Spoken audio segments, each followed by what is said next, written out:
સાવરકુંડલાના સંઘડિયા બજારમાં આવેલ શ્રી જાગૃત હનુમાનજી યુવક મંડળ દ્વારા છેલ્લા ઘણા વર્ષોથી રામનવમીની ઉજવણી કરવામાં આવે છે, જેમાં આ વર્ષે પણ ઉજવણીના ભાગરૂપે અંદાજિત 500થી વધુ બાળકોને બટુક ભોજન કરાવવામાં આવેલ અને બાળકોને લંચ બોક્સ પણ આપવામાં આવેલ અને શ્રી જાગૃત હનુમાનજી યુવક મંડળ દ્વારા વિવિધ ધાર્મિક કાર્યક્રમો પણ યોજવામાં આવે છે, તેમ શ્રી જાગૃત હનુમાનજી યુવક મંડળ દ્વારા જણાવવામાં આવ્યું હતું।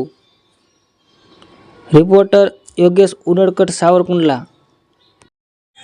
जय श्री राम। सावरकुंडला जागृत हनुमान युवक मंडल द्वारा रामनवमी निमित्ते दर वर्षे बटुक भोजन आयोजन थाय छे। बटुक भोजन में अंदाजे 400 થી 500 बाळको प्रसाद ले छे।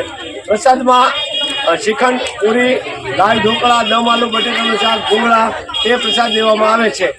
તે સિવાય હનુમાન જયંતિ નિમિત્તે કથાનો સત્યનારાયણ ભગવાનની કથાનું આયોજન પણ રાખેલ છે।